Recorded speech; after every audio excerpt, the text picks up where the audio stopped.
Hello everyone, I hope you all are doing fine. Welcome to all of you on my YouTube channel. My name is Dr. Shweta Sharma और आज के इस video में हम discuss करने वाले हैं टीथ सेंसिटिविटी के बारे में। यानी कि जब भी आप कुछ ठंडा, गरम, खट्टा, मीठा कुछ भी आप खाते हैं, किसी भी तरह का फूड जब आप खाते हैं और टेम्परेरीली यानी कि कुछ ही सेकंड्स के लिए आपके दांतों में आपको झनझनाहट महसूस होती है और कुछ टाइम के बाद वो ठीक हो जाती है, तो इसका क्या रीजन है, क्या कारण हो सकता है, इसका आप घर पे क्या होम रेमेडीज अपना सकते हैं। अगर तब भी फर्क ना पड़े तो इसके लिए आप डेंटल ट्रीटमेंट क्या करा सकते हैं। तो सेंसिटिविटी के लिए सबसे पहले हम रीजंस देख लेते हैं। सबसे पहला रीजन, आप यहाँ पे टूथ की स्ट्रक्चर देख पा रहे होंगे। दांत की जो सबसे ऊपर की लेयर होती है उसे हम इनेमल कहते हैं, उसके नीचे डेंटिन की लेयर होती है और उसके नीचे होती है हमारी पल्प यानी कि नस। तो जब भी आपके दांतों में कैविटीज होती हैं, इसे कभी भी कीड़ा लगना है नहीं बोलना है, ये मैं आपको पहले वीडियोस में बता चुकी हूँ। तो बेसिकली जो सबसे ऊपर की लेयर इनेमल है उसमें टूथ डिके होना स्टार्ट हो जाता है, तो हमारी डेंटिन जो नीचे की लेयर है वो एक्सपोज हो जाती है, जिसकी वजह से हमें सेंसिटिविटी फील होती है। ठंडा, गर्म, खट्टा, मीठा जो भी किसी भी टाइप का फूड लेते हैं उसमें आपको झंझनाहट महसूस होती है। इसका सेकंड रीजन होता है कैलकुलस जमा होना।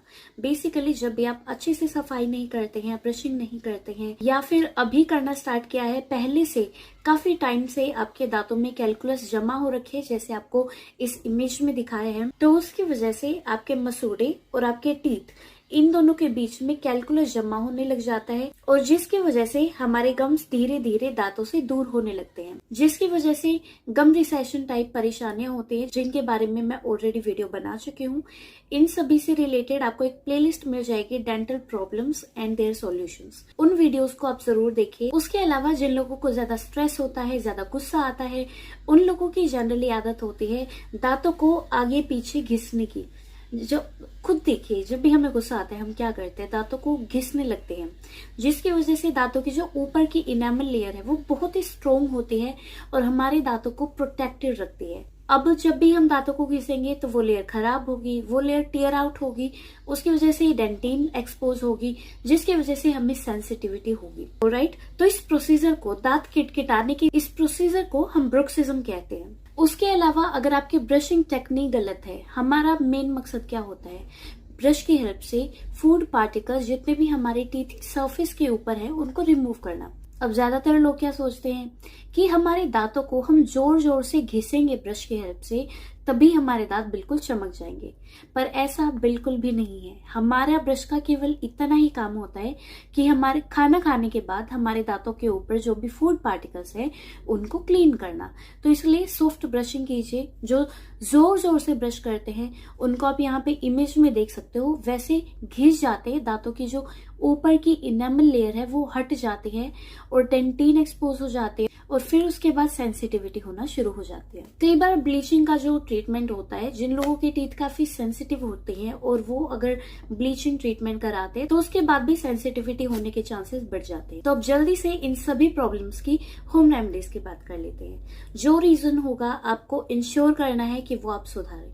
ब्रश टेक्निक गलत है तो ब्रश टेक्निक को सुधारें, उससे रिलेटेड मैंने वीडियोस बना रखी हैं, जो मैंने अभी प्लेलिस्ट बताई है dental problems and their solutions, उसमें जाके आप चेक कर सकते हैं। उसके अलावा अगर आपकी ब्रुक्सिज्म की आदत है, दांत किटकिटाने की आदत है, कई बार लोगों को पता नहीं चलता है कि जागते हुए नहीं करते हैं, कई लोग सोते टाइम उनसे होता है, तो इसलिए आपको इंश्योर करना है आप किसी भी फैमिली मेंबर को बोल के सोए कि जब भी मैं सो रहा हूँ इधर आप नोटिस करें कि क्या मैं दांत किटकिटा रहा हूँ या रही हूँ, या फिर आप उनको वीडियो बनाने के लिए बोले जिससे आपको पता चले कि हाँ आप सोते टाइम ये जो ब्रुक्सिज्म की आदत है ये हो रही है। ऑलराइट, ऐसे केसेस में फिर हम डेंटल ट्रेस बना के देते हैं जो सिलिकॉन की होती है, उससे वो एक कवरिंग, वो एक टीथ गार्ड का काम करती है, जिससे अगर आगे भी ब्रुक्सिज्म की जो हैबिट है वो रहती है तो स्टिल आपके ऊपर और नीचे के दांत एक दूसरे से कांटेक्ट में नहीं आएंगे। कांटेक्ट में नहीं आएंगे तो फिर आगे दांत घिसेंगे नहीं। तो ये बेसिकली एक प्रिवेंशन का काम करता है। उसके अलावा अगर आपके दांतों में कैलकुलस है तो भाई साफ कराइए जल्दी से, क्योंकि दांत और मसूड़ों के बीच में जब कैलकुलस इकट्ठा होना शुरू हो जाता है तो वो गम्स और दांतों को, मसूड़ों को और दांतों को दूर करने लगता है, जिसकी वजह से फर्दर बहुत सारे प्रॉब्लम्स हो जाते हैं, जैसे जिंजिवाइटिस, पायरिया, जिसे हम पेरियोडोंटाइटिस कहते हैं, ये सभी प्रॉब्लम्स। तो इसलिए बेटर होगा कि आप अभी से सुधारें, दांतों की क्लीनिंग डेंटल क्लिनिक पे डेंटल क्लीनिंग होती है वो कराएं, और उसके बाद अच्छे से नॉर्मल जो ब्रशिंग टेक्निक होती है उसको फॉलो करें, and that would be fine. अगर आपके दांतों में कैविटीज नहीं है, दांत बिल्कुल सही है, तो फ्यूचर में अगर सेंसिटिविटी ना हो उसके लिए आप डिसेंसिटाइजिंग यानी कि फ्लोराइडेटेड टूथपेस्ट यूज कर सकते हैं, जैसे कि सेंसोडाइन रैपिड रिलीफ हो गया या फिर थर्मोसिल, कोलगेट सेंसिटिव। पर ये सभी मेडिकेटेड टूथपेस्ट है, यानी कि इनमें मेडिसिन तो होती है। अभी आपको इनके बारे में एक बात जरूर ध्यान रखनी है कि जो भी दवाई वाली चीजें होती है वो आपको लंबे समय तक नहीं यूज करनी है। फॉर एग्जाम्पल अभी जो मैंने टूथपेस्ट के नाम बताए हैं, इनमें से जो भी आप टूथपेस्ट यूज करो वो कुछ ही टाइम के लिए करो, यानी कि एक पैक लेके आए उसे खत्म करो, उसके बाद नॉर्मल कोलगेट या फिर जो भी टूथपेस्ट आप शुरू कीजिए।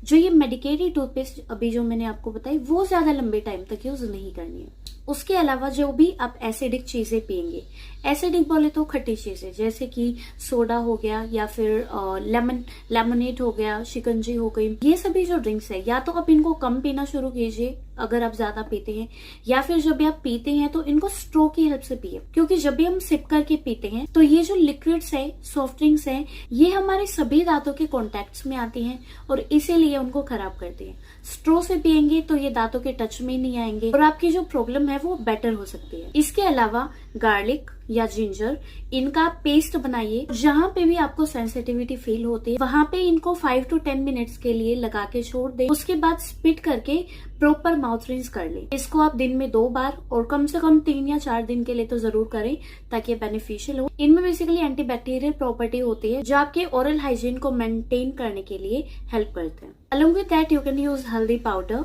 हल्दी पाउडर को आप जो मस्टर्ड ऑयल होता है, सरसों का तेल होता है, उसमें प्रॉपर पेस्ट बना के अपने दांतों पे लगा ले, एंड सेम प्रोसीजर 4 से 5 मिनट के लिए आप रहने दे, एंड आफ्टर दैट स्पिट करके प्रॉपर माउथ रिंस कीजिए दिन में 2 बार, और कम से कम 3-4 दिन तो आप जरूर कीजिए ताकि बेनिफिशियल हो। अच्छा, मैंने आपको एक ऑयल पुलिंग की भी टेक्निक बताई थी, अगर आप फॉलो कर रहे हैं तो बहुत अच्छी बात है, नहीं कर रहे हैं तो एक वीडियो मैंने उस पे अलग से बना रखी है, उसी प्लेलिस्ट में आपको मिल जाएगी। अलॉन्ग विद दैट यहाँ पे मैं थोड़ा सा जल्दी से बता देती हूँ, जो एडिबल कोकोनट ऑयल होता है जिसमें ज्यादा केमिकल्स ना हो, बेसिकली उसको 1 या 2 स्पून आप मुंह के अंदर लीजिए और अच्छे से माउथ रिंस कीजिए। 5 to 7 मिनट्स मुंह के अंदर ही रखना है, उसके बाद स्पिट कीजिए और अच्छे से आप कुरला कीजिए।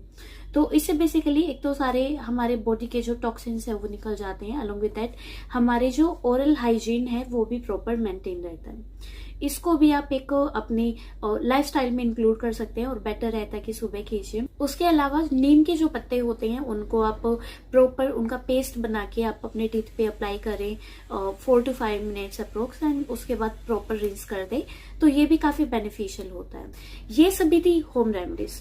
होम रेमेडीज के बाद आती है हमारा डेंटल ट्रीटमेंट। अगर आपको इन सभी होम रेमेडीज से फर्क नहीं पड़ता है या फिर सिचुएशन काफी खराब हो चुकी है, बहुत सारी कैलकुलस जमा है और अच्छे से सफाई अब हो ही नहीं पाएगी, इन केसेस में कृपया करके घर पे स्टंट मारने की कोशिश ना करें या फिर जो होम रेमेडीज है वो अपनाने की कोशिश ना करें। बेटर होगा कि डेंटल क्लिनिक पे डॉक्टर के पास जाएं और उनसे प्रॉपर ट्रीटमेंट कराएं। फॉर एग्जाम्पल अगर डेंटल कैविटीज है, कई लोग चाहते हैं कि घर पे ही भर दे, भाई ऐसा कौन सा मटेरियल है जिससे आप घर पे ही दांतों को फिल कर सकते हो? ऐसा कुछ नहीं होता है। उसके अलावा अगर कैलकुलस या प्लाक या फिर टार्टर डिपॉजिटेड है आपके टीथ पे, उन केसेस में दांतों की क्लीनिंग जरूर कराएं। क्लीनिंग करा के आप कम से कम 1 या 2 साल में एक बार क्लीनिंग कराओ, मैं ज्यादा नहीं कह रही हूँ। उसके बाद घर पे आराम से पूरा साल आप ब्रश की हेल्प से अच्छे से सफाई रखो। ऑलराइट, अलोंग विद दैट अगर किसी को ब्रुक्सिज्म की आदत है यानी कि दांतों को घिसने की आदत है, तो उसके लिए डेंटल गार्ड आप बनवा सकते हैं और जरूर बनवाना चाहिए अगर आप दांतों को आगे घिसने से रोकना चाहते हैं। So yes, this is all about today's video. I hope आप सभी को ये वीडियो पसंद आई होगी। कोई भी दिक्कत है, कोई भी परेशानी है, आप वीडियो के डिस्क्रिप्शन में जाके मैंने सभी सोशल मीडियाज के लिंक्स है वो शेयर कर दिए हैं, उन सभी से आप मुझे डायरेक्ट कांटेक्ट कर सकते हैं। अलोंग विद दैट, अगर आप चैनल पे नए हैं तो नीचे सब्सक्राइब करके बेल आइकन जरूर प्रेस कर दे ताकि आने वाली हर नई वीडियो की अपडेट आपको मिलती रहे। और वीडियो को लाइक जरूर कर दिया करें भाई, अगर आपको अच्छा लगता है और हेल्पफुल लगती है तो। ऑलराइट, तो अब मिलेंगे हम नेक्स्ट वीडियो में। Thank you. जय हिंद।